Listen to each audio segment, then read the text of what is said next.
का स्वागत है। क्षमा करेंगे गलती शुरू हो गया था। आइए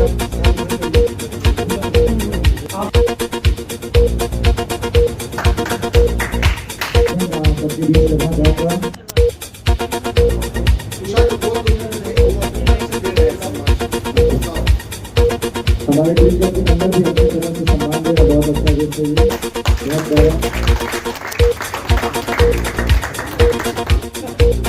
ये महिमा है। तो 4 मैंने किसी के खिलाफ सबूत तो याद नहीं। जी, हमारी एक संस्था है रोटरैक्ट क्लब उदयवीर के नाम से, जो कि 18 मई 2020 को चार्टर हुई थी। आज उसी का द्वितीय वो इंस्टॉलेशन है, जिसको हम लोग कहेंगे एक तरह से एनिवर्सरी थी, दूसरा साल उसको मनाया गया। हमारे यहाँ चीफ गेस्ट रोटेरियन से संजय अग्रवाल सर थे, और PDRR से अजीत मल्होत्रा जी थे, PDRR चंद्रशेखर कपूर और अन्य रोटेरियन बंधु जिनका आशीर्वाद हमें मिला है और ऐसे ही मिलता रहेगा। जी, कार्यक्रम जो मनाया जा रहा है, इसका मेन उद्देश्य क्या है? जी, करीब यहाँ पे 45 से 50 लोग उपस्थित रहे हैं, और इस कार्यक्रम में उद्देश्य मेन यही है कि हमारे जो रोटरैक्ट क्लब की संस्था है, एक हम लोग के जो काम करने की प्रतिभा है वो सब पूरी दुनिया देखे, और एक तरह से इस जितने हमारे मेंबर हमारे साथ काम करते हैं उनको एक ग्रेटिट्यूड देने का और संबोधन करने का एक ज़रिया था ये। आप कब से जाना चाहते हैं कि संस्था करती क्या है? हमारी संस्था से समाज जितने भी समाज में जो उचित कार्य है जो नहीं हो पा रहे हैं, या समाज सेवा जिस तरह की जिस स्तर की भी हो, वो सारी हम करते हैं। उसमें हमारी सारी सहभागिता रहती है। हम कोशिश करते हैं कि बनारस ही नहीं, ऑल ओवर द इंडिया हमारा एक काम हो, और जहाँ भी किसी ज़रूरतमंद को ज़रूरत हो हम हमेशा उनके लिए खड़े रहें। कंडीशन चल रही है, अगर बात की जाए तो क्या गरीबों के लिए किस तरीके की सुविधा उपलब्ध आप लोग के द्वारा किया जाता है? जी, गरीबों के लिए हमारे यहाँ जब से पैंडेमिक आया है, कोरोना काल आया है 2020 के बाद से, 80 घाट पे निरंतर 2 से ढाई साल से 100 से 150 लोग का भोजन प्रतिदिन चल रहा है, निःशुल्क भोजन चल रहा है।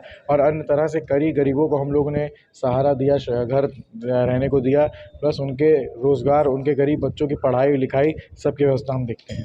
आज भी गरीब परिवार बहुत से हैं जो कि आज मतलब संस्था से नहीं मिल पाते, तो उन संस्था तक गरीब को परिवार तक क्या संदेश देना चाहेंगे? बस हम संदेश यही देना चाहेंगे, जहाँ भी कभी भी किसी भी समय आपको ज़रूरत हो, आप हमेशा हमें याद करें। हम हमेशा तत्पर आपकी सेवा के लिए हैं। Thank you. मैं Rotaractor Gaurav Pathak, current president Rotaract club of Udayveer, Rotary International district 3120। आज यहाँ पे किस तरीके का प्रेस कॉन्फ्रेंस रखी गई है और किस उद्देश्य से रखी गई है? जी, ये हमारा पद ग्रहण समारोह था, जिसको हम लोग अपने रोटरी लैंग्वेज में इंस्टॉलेशन कहते हैं। हमारा ये सेकंड इंस्टॉलेशन सेरेमनी था, जो कि हमारा 3rd ईयर है क्लब खुलने के बाद का। और इधर हम लोग हमारे बोर्ड पद ग्रहण करके आगे की टेन्योर की जो प्लानिंग है सारी शेयर करते हैं कॉन्फ्रेंस में, और उस चीज़ के लिए शुभकामनाएं देने के लिए हमारे जो पास्ट लीडर्स हैं वो आकर के हमें वेल विशिंग्स देते हैं। पार्टिसिपेट में आज कहाँ से लोग आए थे आपके कार्यक्रम? जी, हमारे डिस्ट्रिक्ट्स के बहुत ही एमिनेंट पर्सनालिटीज़ आए हुए हैं, जो कि हमारे पास्ट लीडर्स रहे हुए हैं, PDRRs रहे हुए हैं, PDG रहे हुए हैं। उसके साथ साथ एक बहुत ही फेमस गेस्ट ऑफ ऑनर कवि, जो कि गौरव चौहान जी, वो भी आए थे, हमारे गेस्ट ऑफ ऑनर रहे। उन्होंने हमें मोटिवेट किया इस चीज़ को लेकर के। और अभी हमारे कोलकाता से गेस्ट आए हुए हैं, जिनके साथ हमारी ट्विन क्लब एग्रीमेंट होने वाली है। बात की जाए तो आपकी संस्था जो बच्चों की बात करती है, आप जब भी स्पीच दे रहे थे, गरीब बच्चे हों, चाहे वो मतलब कि कोरोना काल के बाद है, कोरोना काल में, तो गरीब बच्चों के लिए क्या आपकी संस्था करती है, आप क्या करते हैं? गरीब बच्चों के साथ हमने सिर्फ गरीब बच्चों को के लिए ही नहीं, उनकी माँओं के लिए भी इस बारे में सोचा है। बहुत ही ऐसी माएँ होती हैं जो जन्म के बाद शिशु को पालन पोषण नहीं कर पाती हैं।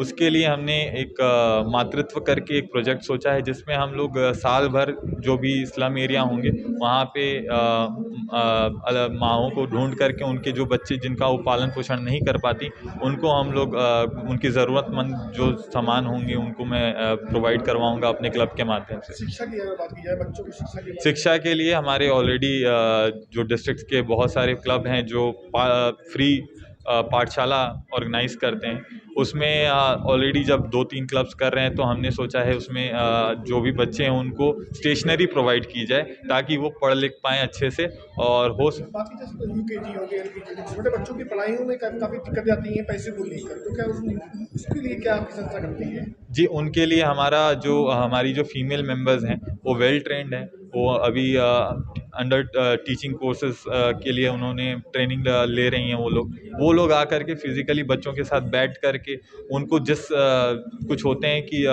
सीधे तरीके से वो लोग अच्छे से समझ नहीं पाते हैं बातों को। वो लोग उनको उनके दिमाग के हिसाब से उनके दिमाग को पढ़ करके समझ करके उनको पढ़ाया जाता है।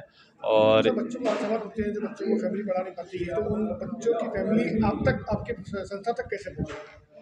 हम खुद ही उनको जो कि वैसे स्लम्स में ही रहते हैं ज़्यादा, हम लोग खुद हमारा सर्वे चलता रहता है। उसमें हम लोग वैसे बच्चों के वैसे फैमिलीज़ को अप्रोच करेंगे, खुद ही उन लोगों के पास इस चीज़ की जागरूकता फैलाएंगे और बच्चों को डेली हो सके तो हम लोग इस चीज़ को प्रोवाइड करने की उनको ज्ञान इस चीज़ का होता रहे कि भैया आप लोग को पढ़ना है और आगे पढ़ाई ही आप लोगों का फ्यूचर है। जी, मेरा नाम विश्वजीत सिंह है। जो है मैं इस संस्था से पिछले 3 साल से जुड़ा हुआ हूँ और इस साल जो है कि मुझे सचिव का पद का अधिकार दिया गया है और मैं बहुत ही कोशिश करूँगा कि इस पद पे अपना कार्य बहुत अच्छे से कर सकूँ। सचिव पद का आपको जब पद मिला है, इस पे कार्य करने की अगर बात की जाए तो आपकी संस्था द्वारा जो बच्चे होते हैं, जो शिक्षा की बात होती है, तो जो प्राइमरी स्कूल में हो, एलकेजी, यूकेजी, एनीथिंग, जो बच्चों को पढ़ाने में उनकी फैमिली असमर्थ होती है या प्राइवेट स्कूल हो, चाहे वो आंगनबाड़ी हो, तो उन बच्चों के लिए क्या फैसिलिटी है जो बच्चे असमर्थ है, फीस ना दे पाने, उनके परिवार फीस नहीं दे पाते? ऐसे बच्चों को हम लोग चिन्हित करते हैं और जो है कि हम लोग जितनी सहायता कर सकते हैं। बेसिकली हम लोग मेनली जो सहायता करते हैं जैसे स्टेशनरी, उनके बुक्स, कॉपीज़, ड्रेस आजकल देख रहे हैं हर स्कूल में हर महीने चेंज होते जा रहा है, तो वो सब हम उसमें मदद करते हैं। सर, फीस की अगर बात की जाए फ़ीस में जो है कि हम स्कूल से बात करके कुछ कंसेशन कराने की कोशिश करते हैं और अपने जो क्लब के मेंबर्स हैं उनसे जो कहते हैं कंट्रीब्यूशन करके देने की कोशिश करते हैं। जी, सिगरा पे ही जैसे स्कूल है जहाँ पे बच्चों को शिक्षा तो दिया जाता है, मगर फीस के लिए एलकेजी यूकेजी बच्चों को काफ़ी प्रेशराइज कर दिया जाता है, जिससे पढ़ाई पे असर पड़ता है और उनकी माइंड मेकअप नहीं हो पाता। तो उन स्कूलों के लिए क्या कहना चाहेंगे आप? हम लोग ऐसे जैसे है कि ये आपने बहुत सही पूछा है कि बच्चों पे भी प्रेशर पड़ता है फ़ीस अगर पेरेंट्स ना जमा कर पाएँ, तो ऐसे हम लोग स्कूल में जैसे प्रिंसिपल हो, टीचर हो, इनसे बताते हैं कि ये सब चीज़ें बच्चों के सामने डिस्कस ही ना किया जाए। ये जो है अभिभावक से बात करिए, अभिभावक की दिक्कत समझिए, बच्चों तक ये बात ना पहुँचने दीजिए। बच्चे जो अपने जिस ज़ोन में हैं, जिस ज़ोन में पढ़ाई करना चाहते हैं, जिस ज़ोन में खुश हैं, उसमें रहने सर, दीजिए। कुछ ऐसे स्कूल हैं कि जो बच्चों की फीस ना जमा होने पे उनको ग्रुप से निकाल दिया जाता है, जो ऑनलाइन पढ़ाई होती है, तो उस पे काफ़ी बच्चों को असर पड़ता है, जो कि यूकेजी, एलकेजी के बच्चों पे। तो सर, ऐसे स्कूल के संचालकों को क्या आप उनके लिए क्या कहना चाहेंगे? ऐसे बहुत सारे जो कोविड के समय में है स्कूल मिले हैं, तो हम लोग ज़्यादा से ज़्यादा कोशिश करते हैं कि उनको समझाया जा सके, उनसे एक तरह से बात किया जा सके कि सर ऐसा मत करिए। मतलब देखिए, शिक्षा जो है नैतिक है, सबको मिलनी चाहिए और कोविड के समय में जिस तरीके से बिजनेस ठप हुआ है, बहुत लोगों को ये प्रॉब्लम हुई है, बहुत लोग इस दिक्कत से गुजरे हैं, तो उसमें बस हम इतना ही कर सकते हैं, एक बार अभिभावक से बात करते हैं या प्रधानाचार्य से बात करते हैं कि दिक्कत है, समझिए, इस महीने नहीं अगले महीने देंगे। तो इस तरह हम लोग करने की सर, कोशिश करते हैं। मुझे